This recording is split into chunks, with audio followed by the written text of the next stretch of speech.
Assalamualaikum warahmatullahi wabarakatuh. Waalaikumsalam warahmatullahi wabarakatuh. Alhamdulillahirrabbilalamin.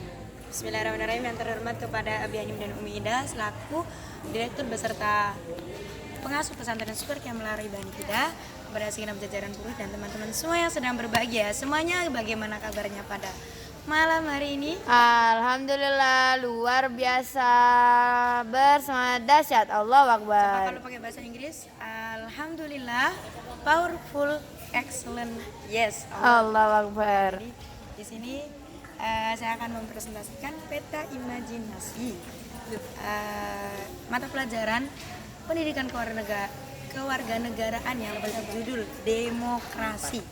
Nah, apa sih demokrasi itu secara umum? Yaitu suatu negara yang pemerintahannya dipegang oleh rakyat. Tetapi terdapat beberapa pendapat. Yang pertama ada pendapat dari Cranbrook bahwa demokrasi sendiri itu berasal dari bahasa Yunani ya, yaitu demos, yang artinya demos yang artinya rakyat, dan kratos itu yang artinya sistem pemerintahan. Nah, jadi menurut Cranbrook sendiri yaitu cara memerintah atau cara pemerintahan dari rakyat. Terus yang kedua ada dari Abraham Lincoln. Jadi demokrasi itu adalah dari, oleh, dan untuk rakyat. Sedangkan menurut Harris Ford, demokrasi itu adalah suatu kekuasaan yang melekat pada rakyat. Terus ada juga Mr. Kuncoro berpendapat bahwa demokrasi itu adalah negara yang pemerintahannya itu dipegang oleh rakyat. Terus juga ada dari International Commission. Jadi demokrasi itu adalah suatu sistem pemerintahan yang bertujuan untuk membuat keputusan politik. Sedangkan pada hakikatnya sendiri demokrasi itu adalah sistem pemerintahan. Jadi demos itu berarti rakyat, sedangkan kratos itu sistem pemerintahan. Itu berasal dari bahasa Yunani. Nah, di sini ada penerapan demokrasi. Yang pertama sebagai bentuk pemerintahan. Jadi pendapat secara klasik pemerintahan itu terbagi menjadi beberapa. Yang pertama ada monarki, yang kedua ada aristokrasi, dan yang terakhir ada demokrasi. Nah, sebagai sikap hidup, demokrasi itu berisi norma-norma dan demokrasi itu bertahap atau berkelanjutan secara pelan tapi pasti. Jadi perlahan.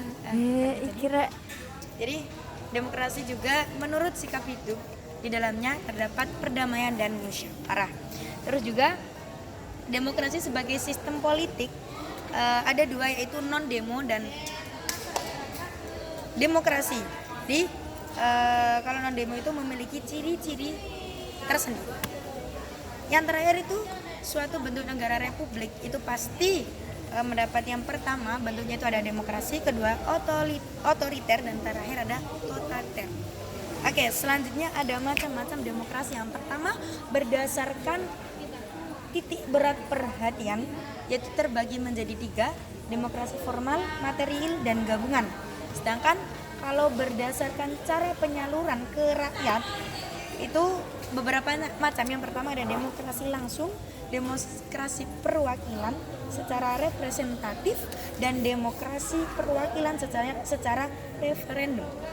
Terus yang terakhir ada berdasarkan prinsip ideologi, bahwa demokrasi itu adalah suatu sifat yang memiliki sifat konstitusional, dan yang terakhir ada demokrasi rakyat. Yang terakhir prinsip-prinsip demokrasi. Nah, yang pertama pemerintah berdasarkan konstitusi. Yang kedua ada pemilihan umum berdasarkan cara yang demokratis atau dari, oleh, untuk rakyat.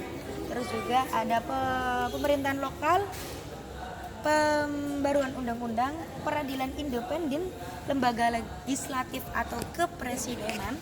Terus ada juga peran media bebas. Antara ada hak masyarakat untuk tahu. Itu prinsip-prinsip demokratis. Oke, sekian presentasi dari saya. Kurang lebihnya mohon maaf. Semoga bermanfaat. Assalamualaikum warahmatullahi wabarakatuh.